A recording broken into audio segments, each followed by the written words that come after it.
Hello there and welcome to the Bearded Peacock. It's my channel where we talk all things Leeds United. It's a match preview I'm doing today for tomorrow evening's game at Elland Road. We're back at home at Elland Road against Queen's Park Rangers. QPR visit come up from London on Wednesday evening. It's a 7:45 kickoff. Wednesday the 4th of October, into October now of course. And yeah, we're looking to get back to winning ways now. Daniel Farke has had his press conference this afternoon. We'll speak about injury news. I won't really go into it too much on what he said. You can go and have a look if you want to. It's on obviously on the YouTube channel, Leeds United's YouTube channel. So yeah, basically injury. It's as you were, as always. It's as you were. So Jed Spence, Willie Gnonto and Junior Firpo all expected to return to first team training after the international break. And Stuart Dallas, he said he had a little bit of a setback in training, so he's gone back to individual training for the moment. But he said probably by the end of the week, I'd say in the next couple of days, he did say he'll be back with the team. So probably obviously after tomorrow's game, and none of those quartet will be anywhere near playing the game tomorrow. So it's as you were, really. It's still the same selection for Daniel Farke.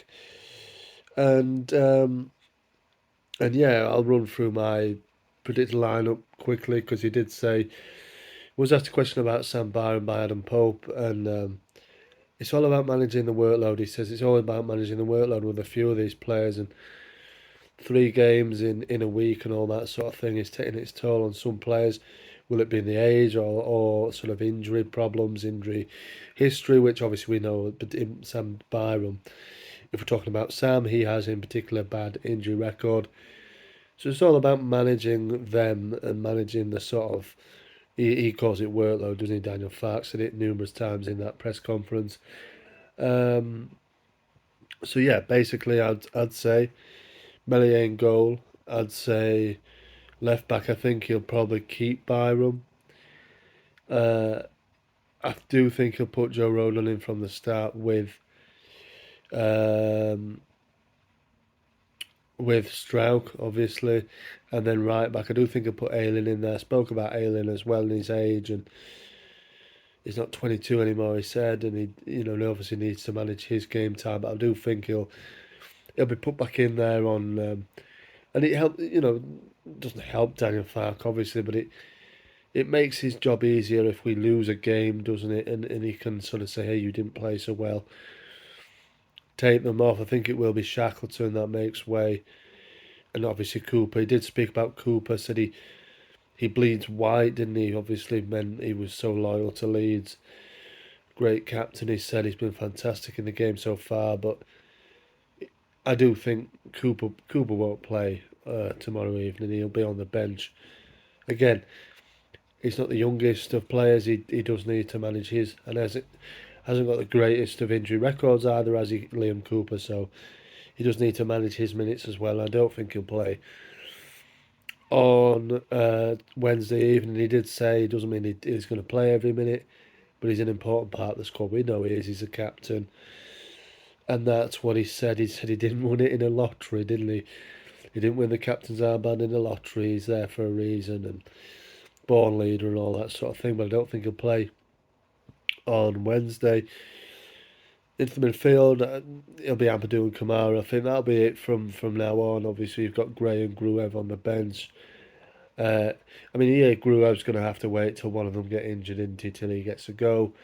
And Archie Gray, too young to put all that on him, although he played fantastically well. When he was needed, obviously we needed another CM. We've got that in Kamara. Didn't play well on Saturday, but nobody did. I do think he'll be given another go in the middle there. On the wing, again, it's a difficult dilemma for Daniel Farke. Well, it'd be Somerville, Pirot, unfortunately, at the 10. I want to see him at 9, but I know he won't be. And then I think Dan, I know it's a toss up between Dan James and Jaden Anthony. For me, I'd go with Anthony. I think Farke probably will. I think he will. For me, James is better off the bench, isn't he? 20 minutes, last 20 minutes, half an hour, bringing him on. For me, that's the way to use Dan James, not from the start. Jane Anthony, I think, has shown enough to warrant a starting place. I think I'll go with Anthony on that right side. And then obviously Jorginho Ruta up front there, Patrick Bamford. Bamford, great to have Patrick back, Paddy B back, Paddy Bam Bam is back, but yeah, he'll be on the bench. Didn't really do much on Saturday, but nobody, like I said, it was a poor day at the office, wasn't it, all round? So that's my starting lineup. Leave yours in the comments below if you'd like. And score predictions, etc. Everything that we're going to speak about on this video. So we'll go into stats. Obviously, it's QPR we're playing.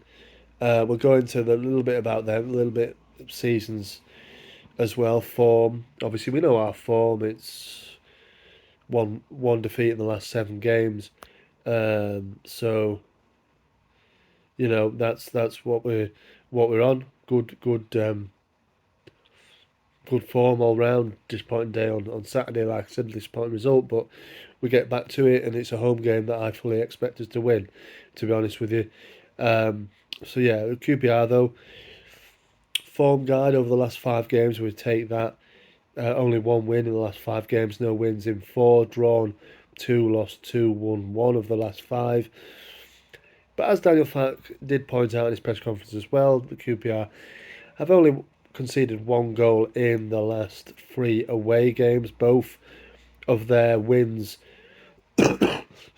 excuse me, both of their wins so far this season have come away from home as well, being at Cardiff and Middlesbrough. So maybe they travel better away. I'm not sure, but they seem to do okay away. But this historically is not a ground that QPR travel well to at all, and we'll cover that in a moment. But just on QPR, for me, it's a massively experienced championship side at this level.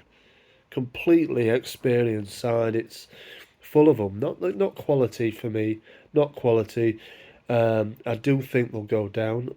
I mean, that's a bit of a statement there, but I think they will if they keep Gareth Ainsworth in charge. Clearly, for me, I don't know. There is splatters of quality in there. I think for this level, like Lyndon Dykes can cause problems. I think Chris Willock on his day can cause issues. Obviously, they've got Elias Chair, who's a massive sort of sought after player for this division, and I think we were asking questions of QPR on deadline day, weren't we, about the availability of Elias Chair. 25 now is Elias Chair. I think expect him to probably move on. Really, but yet to score this season so far. You know what's going to happen now, don't you? No, I'm saying he's not scored yet this season, but he's a threat. He's a real threat. Parle as well on that left hand side can play left back. They've got good, decent quality. It's not fantastic, but as a team as a whole, it's just another championship side, and I do think that if Gareth Ainsworth stays, I think they'll probably go down this time. I think they've been flirting with it for a little while, haven't they, and just managed to always do enough. I don't think there's that many goals in the side, really. They've got the lad, the young lad Sinclair Armstrong, who has weighed in, I think, with 1 so far this season. But on the big physical striker again can cause issues. Gareth Ainsworth has messed about the squad no end and the starting lineup no end. This season, and it's only 9 games in. He's already played 4 different formations. But like I said, vastly experienced, could hurt us on the day, and I expect them to play like a bit like Farke was saying. It might go closer to the Sheffield Wednesday game, how we expect them to line up. He loves playing a back three, does Gareth Ainsworth. That doesn't really seem to change that much throughout the 9 games so far this season.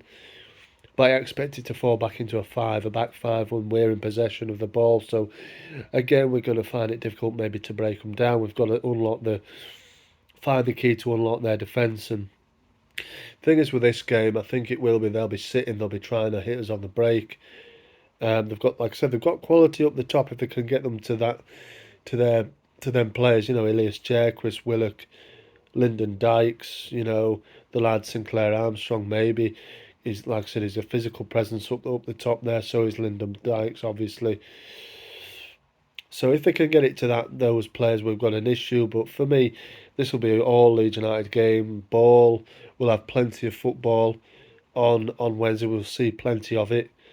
And I think it's whether we can break them down. And if we can get an early goal, I think that would really, really help us out because it just settle us down. And after Saturday's game, get the crowd up. I know the crowd will be up and ready for it anyway and backing the boys, but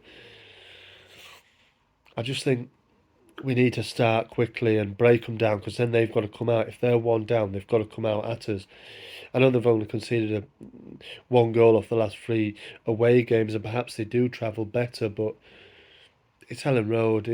We're unbeaten there so far this season. First win last time out against Watford at home. So yeah, we've got to make Elland Road a real hard place for teams to come. I do believe though they will sit back and just take it probably, and then hit us on the break.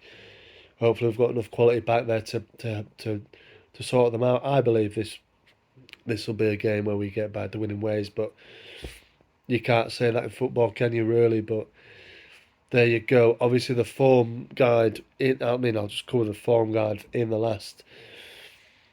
Well, I'm going to go sensei here. QPR have only beaten Leeds United once at Elland Road in the last 10 games between the two sides. We've won 6 of them. We've drawn 3. We seem to like beating them 2-0. That's happened 3 times you know in that 10-game run.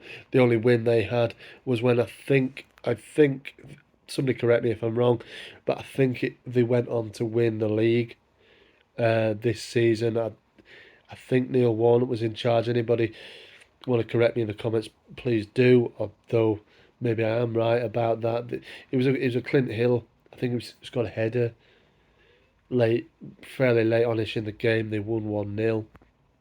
Um, like I said, generally Leeds United have had the best of this fixture, and notably one of the fantastic results in probably the season. Last time when we came down from the Premier League, the 04-05 season, probably like I said, the highlight of the season. It was a 6-1 win at Elland Road. Brian Deane got 4 goals, and obviously it'll be a game remembered well by Gareth Ainsworth. He got the opening goal for QPR in that game, put them 1-0 up early on, but we went back and absolutely hammered them. Brian Deane, like I said, with legendary Brian Deane with 4 goals in that one, we ran out 6-1 winners. And yeah, like I said, since that day, they've visited Leeds United 9 times and only won the once. And 2-0 seems to be a favourite scoreline. 2-0 it was when the teams last met back end of 2019, November 2019. We beat them 2-0. A goal from Tyler Roberts and a goal from Jack Harrison. Obviously, Tyler went on to play for QPR on loan last season.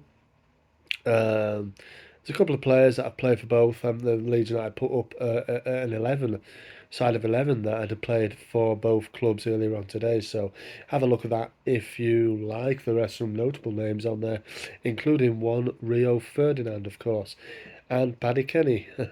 So there's a few. It looks like a decent side, to be fair. Vinnie Jones, obviously Roberts is on there. Maybe it's a decent sort of, I don't know, top end championship side, that probably, maybe, I don't know. But have a look at that. It's good to do.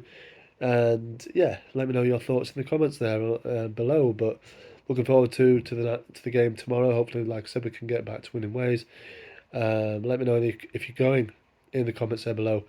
Make some noise for the boys. Obviously, we need it. We need a win. Get back to winning ways, and I believe you might just rotate the team slightly, just a couple of changes maybe in defence again. But we need to really put that Saturday defeat to bed. But thanks very much for watching. Marching on together. I'll see you on the next one.